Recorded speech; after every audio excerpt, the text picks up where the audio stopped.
I'm so glad you could join us here today. Thank you so much for your time. The holidays are coming, Christmas is here, and we have one more podcast present for you to unwrap. I hope your spider sense is tingling because we are going to talk about Spider-Man No Way Home. And yes, this podcast will be rated S for spoilers. You should know that up front, and I will remind you later because this is the film that's taken over the world, but everybody wants to try and keep these things. You may not want to know all these things, so if you haven't seen it, you should know that in advance. I am always thrilled to gather together with our Marvelettes, the women themselves. I know Heather cannot be here with us, but Miriam Ibrahim and Dina Hamdieh, welcome, ladies. So glad you could join us. Yeah, talk about very this film. excited. I'm so glad you're all here. Spider-Man No Way Home is the latest entry into the Marvel franchise and takes place immediately following the events of Spider-Man Far From Home. With Spider-Man's identity now revealed, our friendly neighborhood web slinger is unmasked and no longer able to separate his normal life as Peter Parker from the high stakes of being a superhero. When Peter asks for help from Doctor Strange, the stakes become even more dangerous, forcing him to discover what it truly means to be Spider-Man. As always, this podcast is rated S for spoilers, but ladies, let's have at it. There's nothing else we can do for a preamble, but let's have at it. What did you think of Spider-Man No Way Home? I'll go first. I loved it. It was so good. So good. Yeah, really exciting. A good way to cap off the trilogy. A good step into phase 4. I just think it's fabulous. I was going to say, I realized we haven't given a shout out to Snowfy there as Mira's talking Right. to the dog head right next to her face. So. Popped right up. Yeah. She's very interested in everything I have to say. We all are. Yeah. We all are. Yeah, exactly. Yeah, no, I loved it. I again, going into this movie, I mean, obviously there's been a lot of leaks and stuff, but it really just above and beyond my expectations.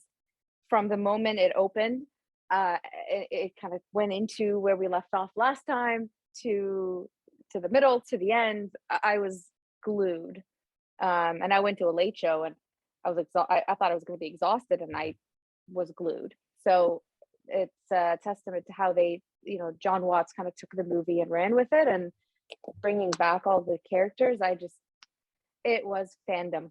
It was definitely appreciating the fans that have been on this ride for a very long time, especially with Spider-Man. So, when I saw it the first time, I really, really liked it. But I wasn't sure whether I really did or whether it was just the hype machine, because like you said, there were leaks. I was not one that really wanted to know whether or not they were true, because I actually appreciated the fact that Marvel held it back. My understanding is there was a bit of a push and pull, and Sony was like, yeah, we got to show them together. And Marvel just said, no, just sit down and shut up. They all sort of know anyway, but let them find out on their own. And so we saw it a second time, and man, it really is a special film. It may be in my top 5 Marvel films experience. Yep. It was just it's in my top 3. That's how good it is. And it was just the touching on certain elements of Peter Parker, right? And they, bringing back Toby and bringing back, Andrew. It's a stage of where he is in life, right? So he's supposed to be this naive kid. That's Tom Holland. Then you have Toby, the mature Spider-Man, right? And then you have Andrew, who's kind of like, at a loss for words of what happened to Gwen Stacy, and he's feeling regret, and he wasn't, he stopped, holding his punches and all this stuff. And it's, you're seeing the progression of Peter Parker, Tom Holland's Peter Parker, in this movie through those characters. And I just thought that was brilliantly done. And I mean, I got emotional. It was just a real ride all the way through. And to me, this movie, with Endgame, Infinity War, the way you felt, right? I was in a full theater, and I was a little bit anxious about it too, but people in certain scenes were cheering, were clapping. That surreal moment, I only had that with Endgame, right? Or because that was the shocking moments. And so it was really great to, COVID, around us. It was still great to have crowds around us to cheer for the moments that you appreciate so much, especially as a sort of a comic book superhero loving person. You're thinking, wow, this is exactly how I would want to see it. This is exactly how I would want them to enter, into the frame or enter into the movie. And so it was beautifully done. I really can't say anything about it. Negative, there's a few little tweaks I would make, but other than that, I mean, I give just applause all around for everybody involved in this movie. Yeah, it's funny that you bring up the audience, because we had a similar experience. So I've only seen it once, but when I saw it my first time was Steve's second time we went together, and we purposefully picked like a little bit out of the way theater. We picked the late show on Monday night. Like, we did everything we could to make the theater as empty as possible, because of COVID, right? So we're trying to be careful. We were like, oh, it's a Monday night. It's kind of a bit out of the way. It's going to be like a super empty theater. And it wasn't. I mean, it wasn't crazy packed, and there was plenty of room. But I remember as people were walking in, and it was like getting fuller and fuller, and Steve kind of turned to me and said, okay, so I know this isn't the greatest, but it's actually good because this movie needs the audience. Like, it needs that interaction with the audience. And we were a little slow to warm up as an audience. Like, I remember also at one point, Steve turned to me, he's like, this audience is so lame. Like, people aren't engaging. But it's true. Like, feeling the camaraderie and the interaction with the film from us in the audience makes it kind of more special. I'm totally with you on that. It was really fun. Yeah, I mean, you're kind of in a different place if you hadn't seen any of the Spider-Man movies, and you're like, why am I clapping? Who am I clapping for? Why do I care about Tobey Maguire, right? Like, so if you've gone in with absolutely zero knowledge, maybe that was part of your theater, I don't know, but mine got everything. Mine got the comic book references, mine got the characters entering, certain words being said, everything that was on screen. It was just amazing to experience the little moments where you're like, I'm clapping on the inside. I think the part that might have lost some people is if you came in with absolutely zero knowledge of anything, right? Because then you're like, what am I reacting to? What are these but people? It's hard for you not to know that Tobey Maguire and Andrew Garfield were Spider-Man. So they're different types of Spider-Man, but nonetheless. So it was awesome. And Andrew, I don't know when we can talk about this, but can we talk about how great he was in this movie? Oh my God. I mean, I was like clapping, slow clap, standing up. This guy just redeemed himself. I thought of the Dumb and Dumber line where he's like, just what I thought. He's like, totally redeem yourself. He did that in this movie for me. I want more of him, to be honest, in the MCU. Well, that's the funny thing about Garfield is that the problem was never Garfield. The problem was the movies he was in. The writing was bad. I know there are people that love him, and I the way I see it is, it's like, if you're the one that if he's the one you grew up with, then some people are like, oh, he was phenomenal and stuff. The movies he's in, I think they're just terrible movies. Like, Emma Stone is great, but the writing is awful. There's nothing wrong with him. So to put him in this where there was better writing.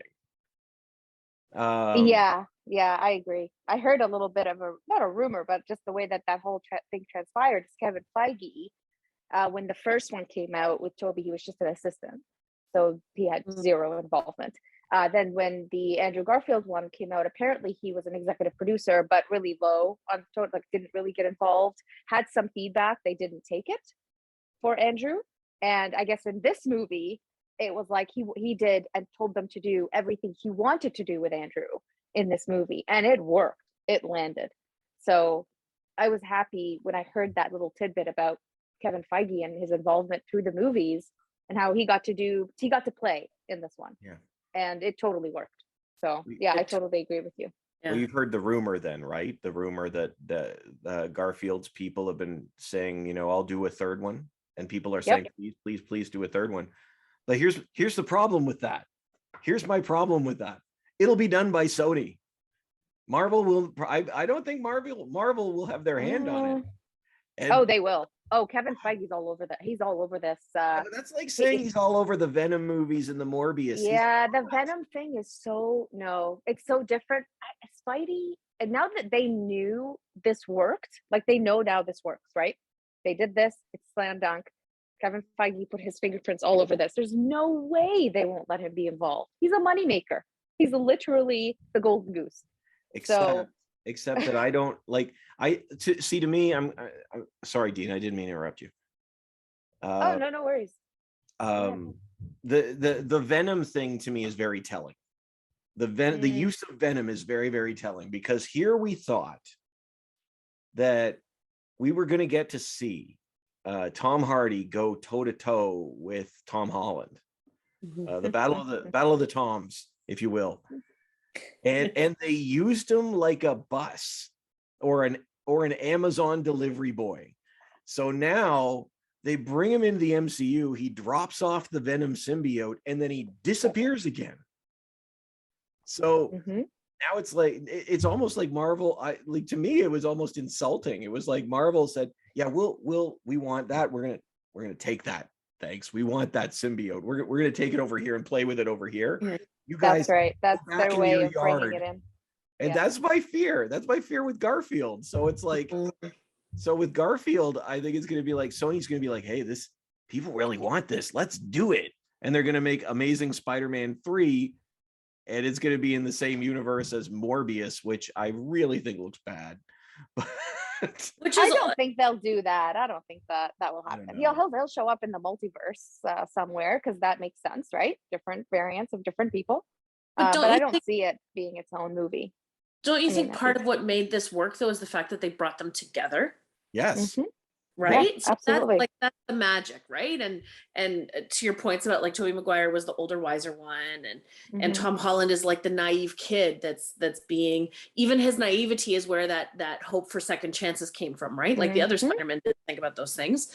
And Andrew Garfield was almost the comic relief of the three of them. He really was. Yeah, he did it exceptionally well. Like his timing is great. And even and again, to your point about like it's funniest if you know, like that whole piece about you got to fight aliens and you got to, man, I want to do that. I didn't get to do that. I'm so lame. Don't say that. You're amazing. Yeah. Yeah, it's so good. The title of his movie is The Amazing Spider-Man. But the best part about it is, when they were having that conversation, right? All I was thinking about is do the meme, please do the meme where you're pointing at each other, please, God, from the 80s, like anything to get that meme. And they did it, and they did it in the lab. And I was so thrilled when Ned called out for Peter Parker, and they're like, who, me, him? Yeah. Who? And I was like, I was like, this is fan service. I couldn't have asked for anything more. So I did like the comedy piece. I love the Tobey Maguire bringing up that his back hurts from Seabiscuit and the whole drama back in the day when he actually like hurt his back. I was like, the writing in this is just so good. So I agree. Or the whole thing the about humor. Like shooting the webs from, they're like, you don't need the web webbing. fluid? Yeah. From anywhere else? No, just my wrists. It's like, that's what. Yeah, having said that, it's interesting because that was one of the things I thought. There were two, and I wouldn't call them criticisms because I really think the movie's fantastic. One of them is a criticism, but I don't, it's not really a big deal. One is that you really do have to be in the know about movies that happened years ago. That's one of the interesting things about it, is you have to be up on the other Spider-Man movies, which I guess everybody, if you're like Spider-Man, you kind of are. But like, for example, I'm going to watch this with Anders, and my wife was asking me, she said, well, what do we have to see before this? I'm like, you don't have to actually seen anything but every Spider-Man movie. Like you actually, that's what you have to see. But it's not really a criticism. It's just more of like, okay, that's a thing. I liked that, but I also understood if somebody's coming in cold, they're going to be like, so there's no, for Andrew Garfield rescuing MJ, there's no emotional landing if you don't know how Amazing Spider-Man 2 ends. Yeah. But I think such a good scene. I take it a step further and say you can't just have seen them. You have to have been a fan of them. Mm, I think. Like, you have to be a fan of the Spider-Man franchise, if I can call it that, to then be a fan of how well they make fun of themselves in this film. yeah.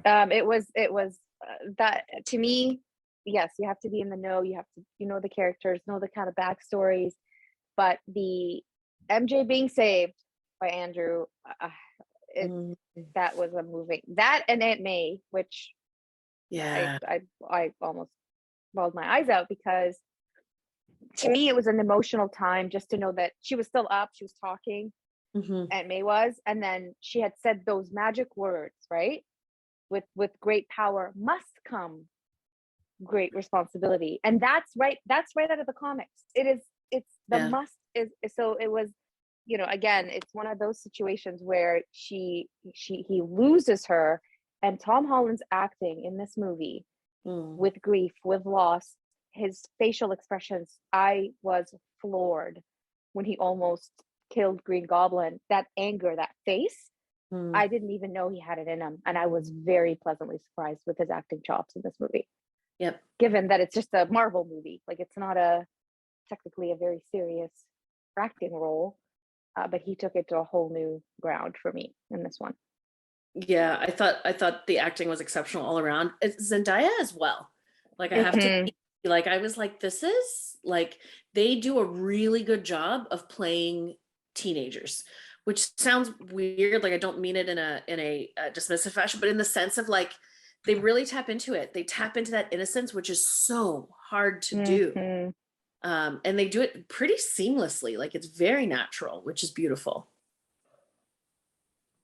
Yeah, I said that this film, to me, this is the film where he goes from Spider-Teen to Spider-Man.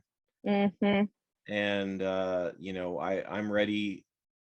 Well, I'd be ready for the next one anyway, but I'm ready to see him take on that, like, or deal with maybe some more mature conversations. Now, the Venom symbiote, however they're going to use it, you know, if they're going to do Secret Wars, if they're going to do this other thing, you know, sure.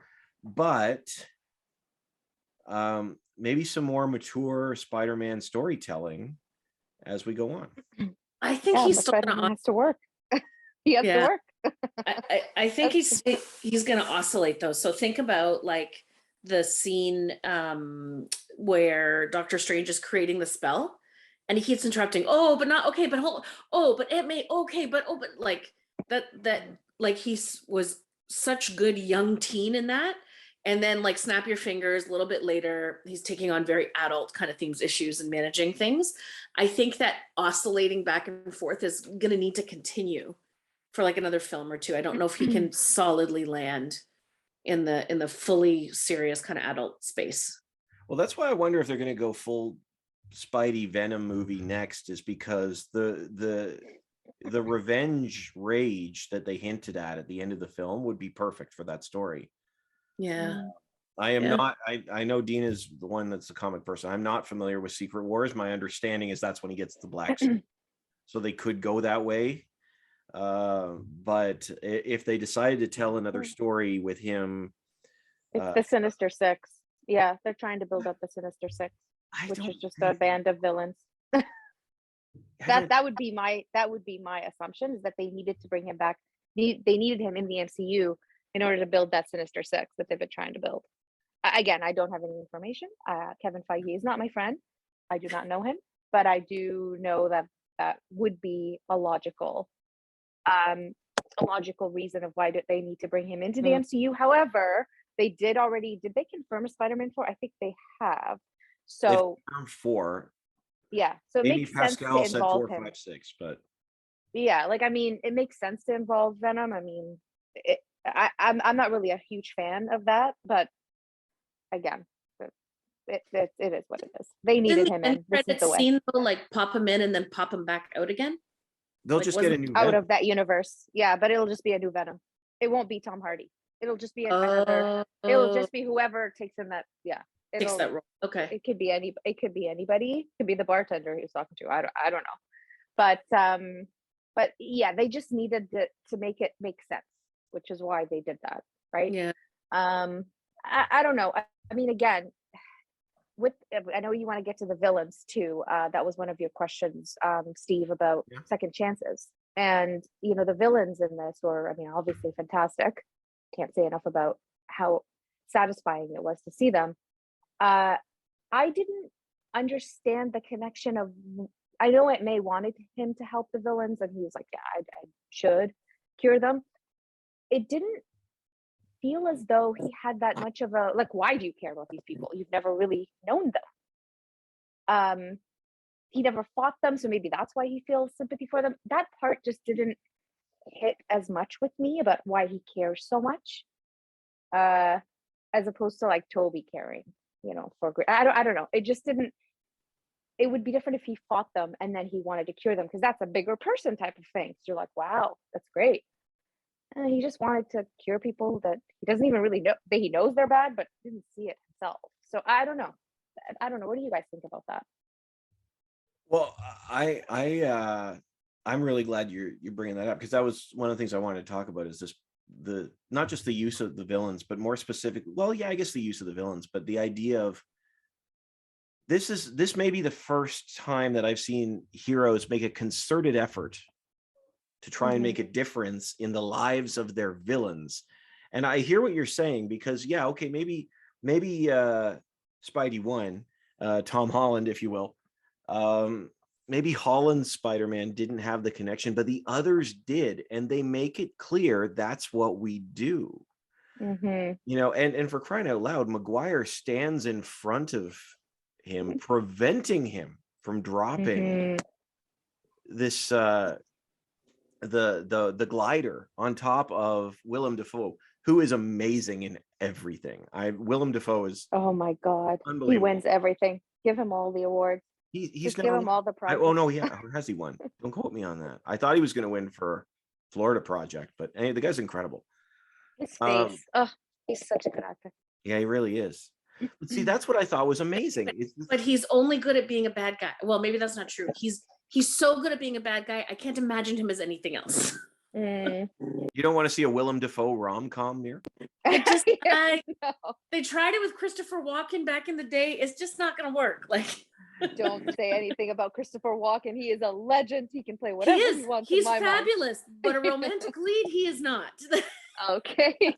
Coming this Valentine's Day, Willem Dafoe and Jennifer Lopez are right. Carried away. Yeah. Carried away. One's a goblin, one's a singer. Can they make it work? They come from different universes. This Valentine's Day, two universes become one. Yeah, I'd pay to see that. 100%. Yeah, where do we sign up? Let's do it. Release the cut.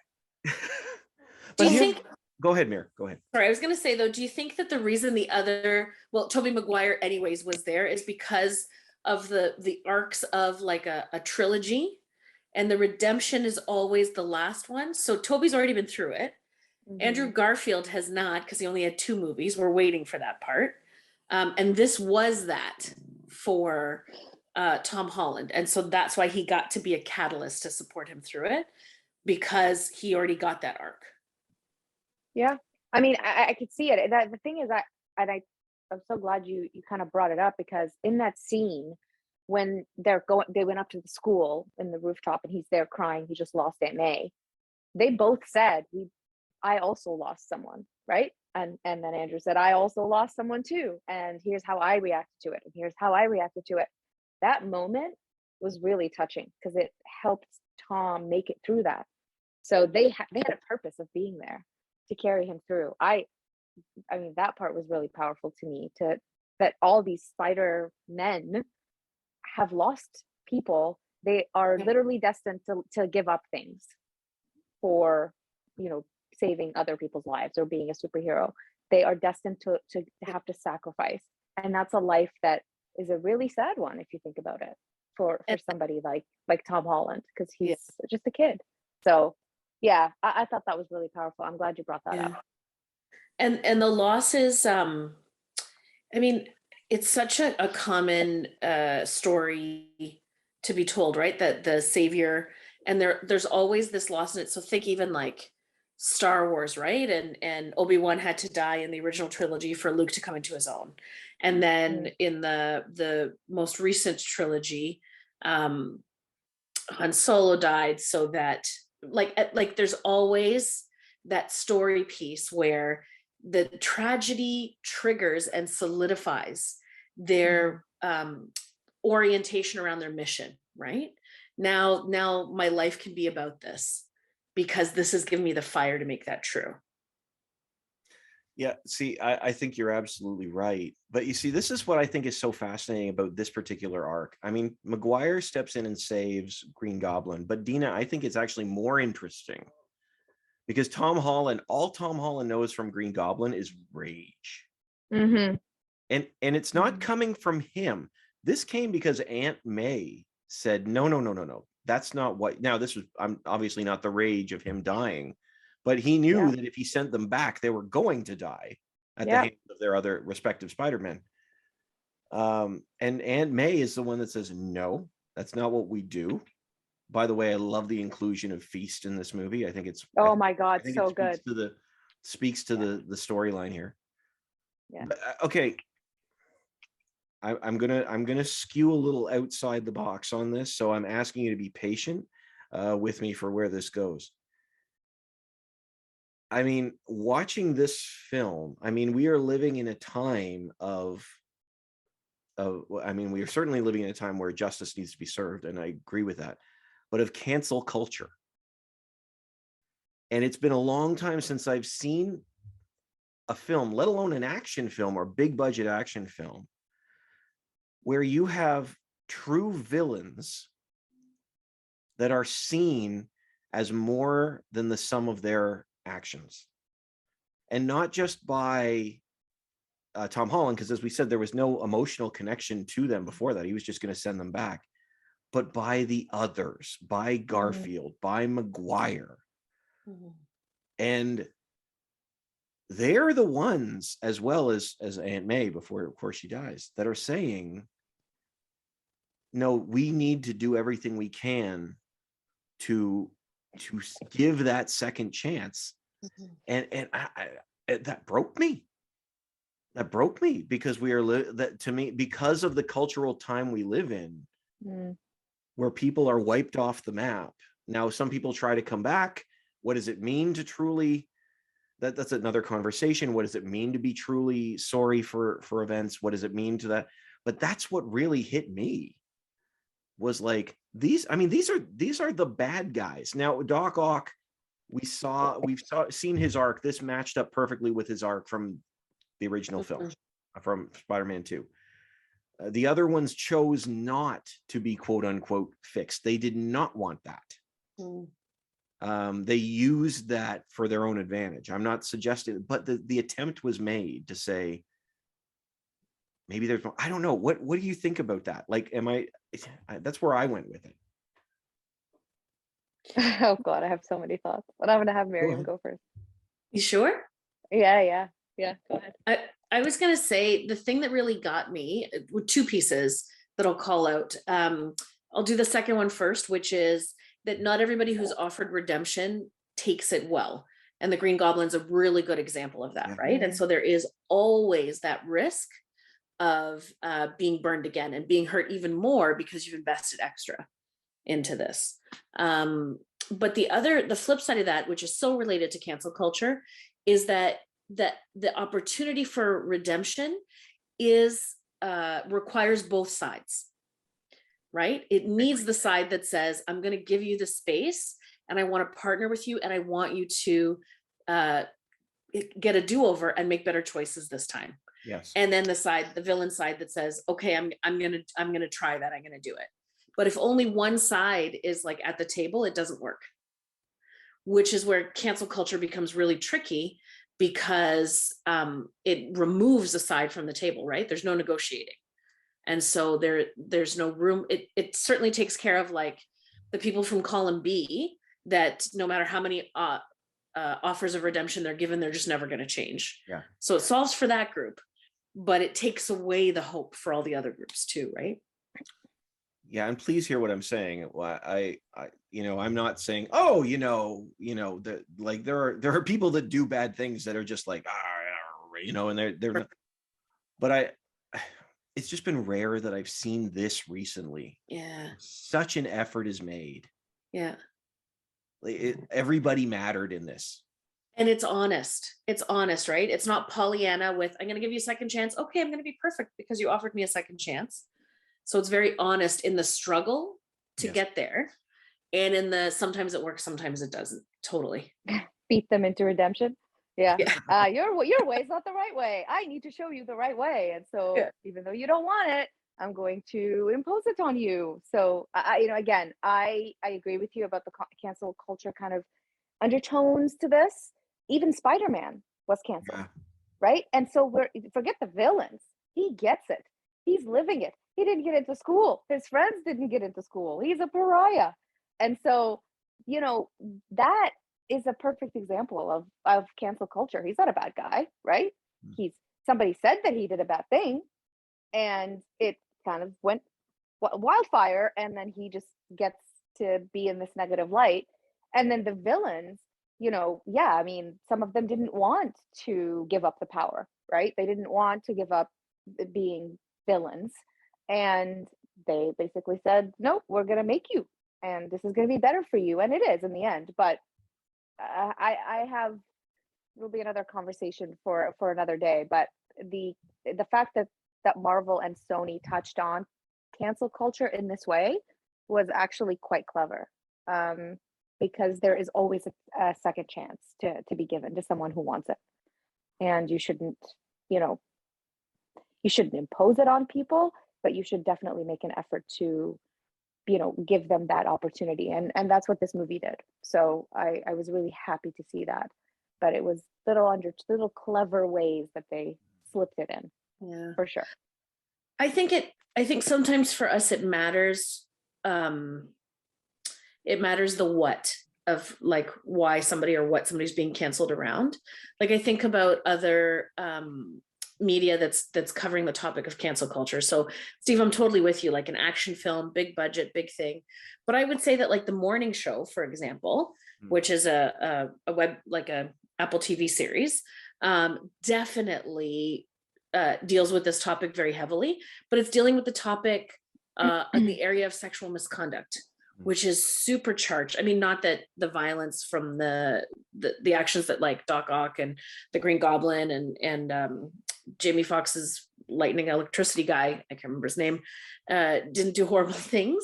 But I think the difference is that we all know this is a fantasy film.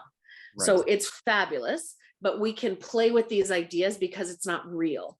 Yeah, exactly. The morning show plays with ideas, the same ideas, but taking a much different, a much more, this is slice of life, real things that are happening in the world. And I think that is, if we were having this conversation about that show, it would be a much harder conversation to have. Yes, there's no coming back from certain things. Like certain things are just, anyway, we won't get into that. But yes, there are certain people who are just past the point of no return, for sure.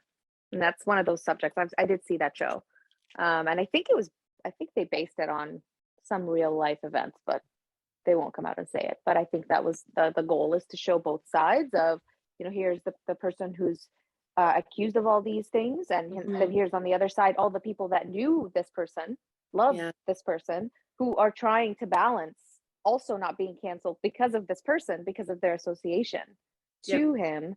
And that to me is such a, that would be a really tricky path to walk down if we were to cover that show and review the show, because there's a lot in there. Yeah. It's just like we are at a place now where it's interesting. Like people are starting to talk and or at least trying to step back into those conversations. Like Louis CK has his new, I don't know if it's Netflix special or whatever, and it's just called Sorry. James Franco had his first interview in 4 years, recently, and it was interesting. Like, I don't want to get into all these specifics and that, but I only saw part of it. And the one part of it was he went, yeah, that wasn't cool. And I'm like, really? That's what you got? But maybe there was more to it. This is your whole response, really? It wasn't I cool. think people forget that an apology goes a long way. Just Yeah. say, you know, I messed up. I'm sorry. I deserve to be Yeah. in this place, right? You deserve to look at me this way. I deserve to be looked at this way, and that's fine. But people are not apologizing anymore because they feel No. like if I apologize, I comply, and I'm, you know, I don't want to show that weakness. And it's not weakness to be vulnerable and to show that you make mistakes just like everybody else. And people connect with that. They find that relatable. They don't find somebody relatable who just stands their ground and says, nope, Yeah. this is my speech. I can do what I want. And I could, Yeah. and it's just say that that particular instance, that you're not a bad person, that that particular situation was bad. And I'll leave it at that, because I Yeah. think Yeah. this movie, I mean, it really shows that. And I think Steve, your second question was interesting to me about power.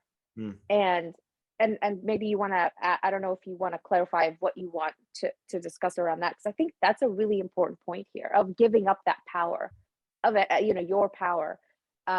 Was that what you wanted to know, or Well, what was your kind of question about it? Well, I mean, that's a great place to go with it. I hadn't thought of that. To be perfectly honest, I just thought that there are so many different ways that the word is used in this film.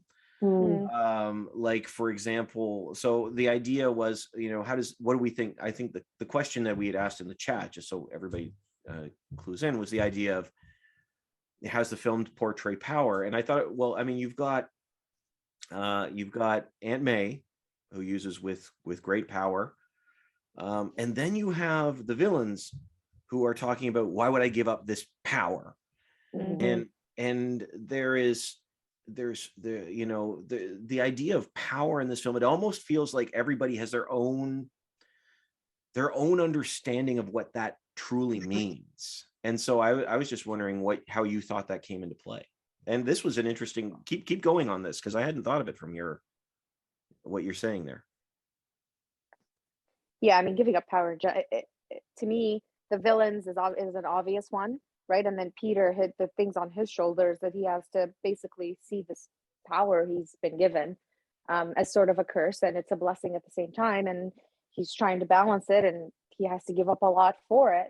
But the villains were just hungry for it, because they, like, for example, Jamie Foxx and Electro, which I have my own qualms about how he even was in the movie, because how did he know Peter Parker was Spider-Man? But whatever. That was my beef. That was my other point from earlier. I was like, so it's just so you could get Jamie Foxx back. Let's be serious. But they should have done, like, how did you know? Was it when you make a connection, when you plugged in, like when they were in the final scene, when he was plugged in?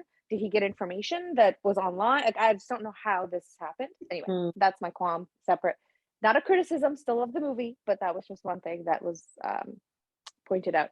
And so that when he had that power, initially, it was different than what he had in his universe. And so he was kind of like, oh man, this is better. This is more. This is, I want more of this. And and I think that shows you that sometimes when we get a taste of different type of power, we kind of want more of it.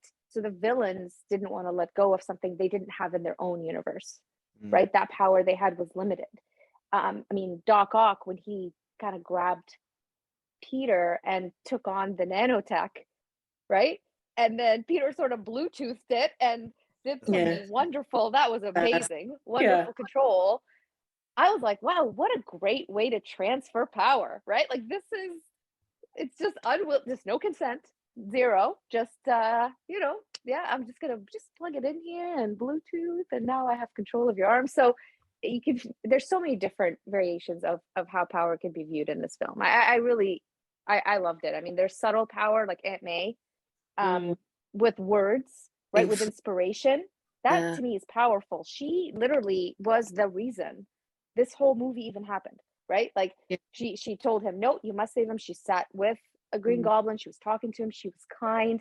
She was talking to Doc Ock in the kitchen, like offering him water, which is funny because in the comics they actually get married for a brief series, which is kind of interesting. That would never happen now because she's dead, and well, he went back to his universe. But yeah, so that she's powerful in her own right. She's not even a superhero, she has the power over how to inspire Peter, similar to, you know, what Uncle Ben was to Peter and other variations. So yeah, that's my thought on that. It's just you can view power so differently in this movie from different characters. I also think it's interesting that we're picking up the power conversation on the tail of the vulnerability conversation, right? So Dina, you said, like to me, vulnerability is actually powerful, and more than that, I think it's the power of the future, right? So as we're living through this pandemic, and as the world is changing, and the world of work is changing, and our expectations of each other are changing, and we talk about like what's expected of leaders. Empathy, vulnerability, these are the characteristics and the qualities that are coming up as what's needed to lead people in this new future as it's forging, like in the real world. The other thing that I think is super interesting about that is that Spider-Man, very traditionally, I think all three universes of films, Spider-Man is probably the most vulnerable or comfortable being vulnerable of all the superheroes that we see in any shape or form.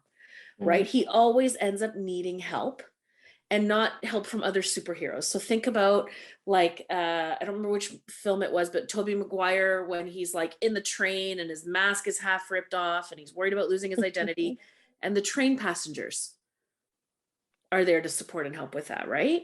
Like I think. Yeah, where were they? Where were they, right? Miriam? They should have showed up. They know who he is. I was waiting for them to show up. An entire train just shows up. Yeah. What? That was the one going through the Grand Canyon. That was it. That was right. Yeah. There you go. Yeah, where are they? Done. Yeah. They're still lost because they're like, this isn't my way home. What's going on? This train is on a completely wrong track. Yeah. But I do like, I think that it is so important that we have discussions of power in partnership with discussions about vulnerability, because I kind of think they're two sides of the same coin a little bit. And I think the reason we crave power is because we're trying to defend ourselves and protect and never be hurt. And what vulnerability does is it exposes you to being hurt, because it shares your hurt. It shares what can hurt you. And it's trusting that the people you're being vulnerable with aren't going to use that against you. And power, especially for the villains, is the opposite of that, right? It's nobody's ever going to hurt me again because I'm not going to let you. I am going to have so much power and so much control that I get to decide everything, and nothing is ever going to get to me. See, it's funny. One of the things that I thought of a lot with this film is this idea of power over. The people who are darkest are the ones who want power over. And even Peter at the beginning of the film, Tom Holland, the whole reason he gets the spell cast is to try and regain what has been taken from him. But he responds in a way that he wants power over it. I want to erase your memory. And they never come back to it. I thought that was interesting. They never come back to it, but they, or at least they never explain it. But MJ and who's guy in the chair? Ned. They're like, you tried to cast a spell to get us into college?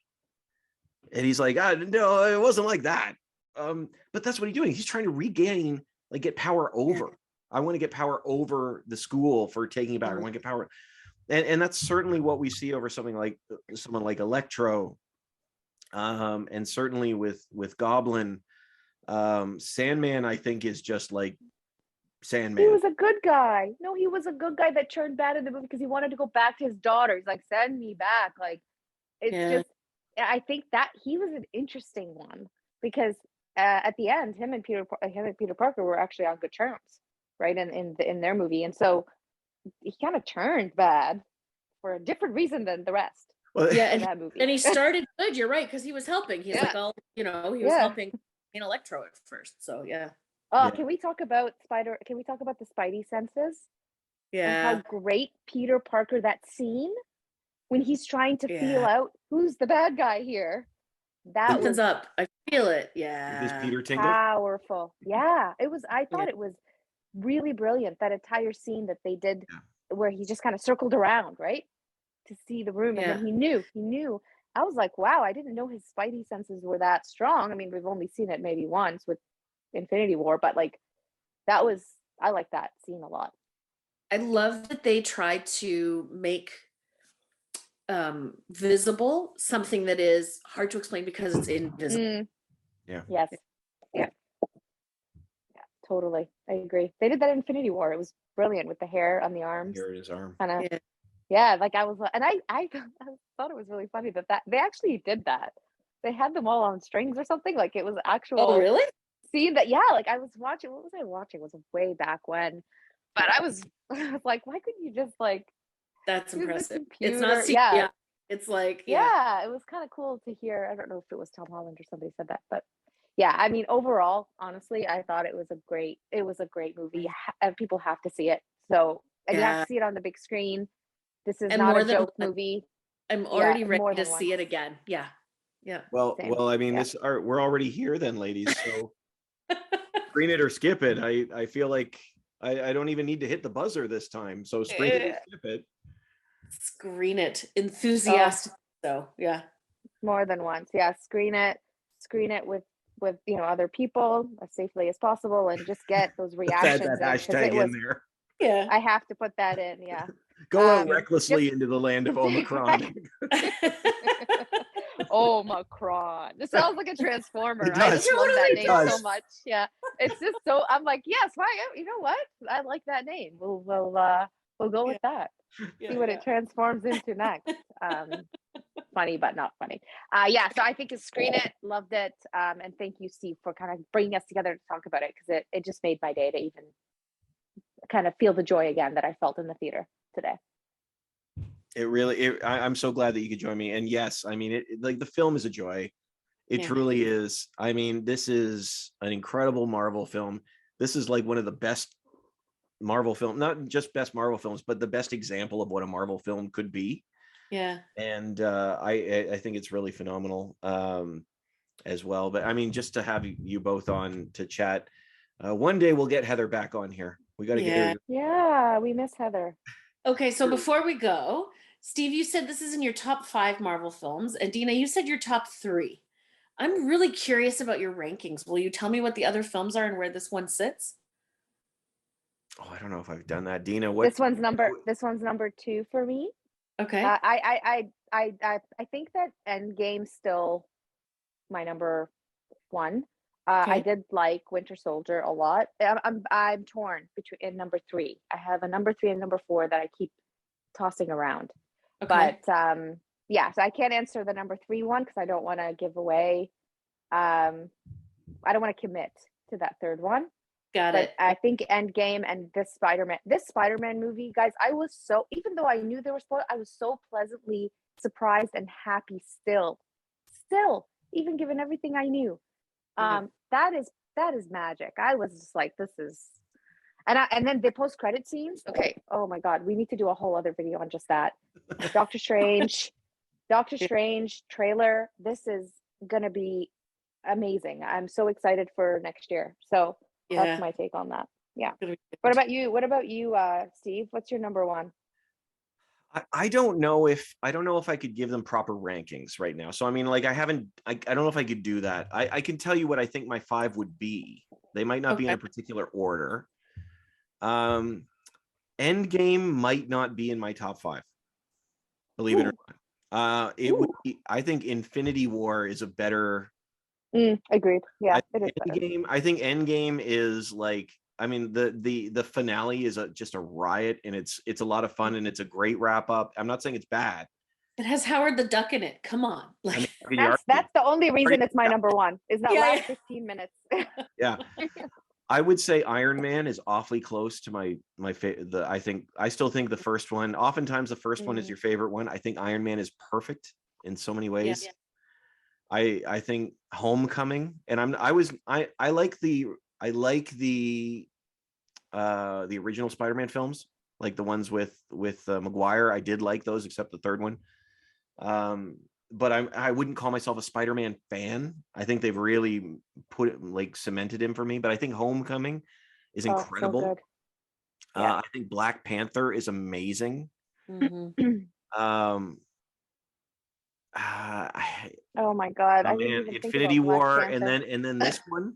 But there are some that are sitting on like Black Panther and Endgame. Maybe Doctor Strange is high on my list, even though it's almost a retread of Iron Man. I think there are some Guardians of the Galaxy for so many people is like their favorite, and for me it just isn't. But I like the characters. There's a lot of movies I like, but I would think those would be the ones in my cycle. They would be in my conversation. Infinity War might be my favorite. Iron Man would be close. This is in that conversation too. It's phenomenal. Excellent. Very cool. I have very different tastes than both of you because I like the funnier. Like I'd pick the first Avengers. I'd pick the first Guardians of the Galaxy. I like the lighter, funnier ones. Yeah. That's fair. Yeah. Everybody has different tastes. Yeah, for sure. To them. I mean, Homecoming was just, now that you mentioned Homecoming, I'm like, where the hell was the Vulture? He knew Peter. He should have come into this movie, right? Like, where Mysterio should have come back. Oh my God, I heard a best theory before we jump off is, why did Peter wish that everybody that knew him would remain, and everybody that whatever knew he was Spider-Man? Why don't you just say, I wish Mysterio never existed? Why you gotta end with that? Why you gotta leave us there? Sorry, I heard it. That's a great question. Remember though that Doctor Strange doesn't have the time stone, so he's not granting wishes. But all he can do is erase something about Mysterio's not discovering Peter, not outing him or something along those lines would have been so just specific and perfect and wouldn't explode the entire. I just heard this theory and I was like, oh, that would have been so good. That would have been better, but we wouldn't have had a movie. So that's why it's so. To quote the pitch meeting guy, so the movie can happen. That's why. That's why this is happening. Yeah. Ladies, thank you so much. This has been so much fun. The movies are great, but I appreciate our conversation so much more. For you at home, a reminder, you can find us wherever podcasts are available. We are taking a bit of a break for Christmas holidays. We will be back in January with our first episode of the year. I think it's the first Friday, but it might be the second Friday. There's a bit of a break in a little bit here, but you can find us wherever podcasts are available. And on YouTube, you can like and subscribe us on there, where we have lots of interviews with industry professionals, as well as Screenfish Radio that you're listening to now. If you go to the podcast page on screenfish.net, you can download Fishing for More, which are some small group questions to help get the conversation started where you are, because you've probably seen this and maybe even twice. So, ladies, again, thank you so much. And for you at home, oh yeah, anytime. Awesome. We started the conversation. This was Screenfish.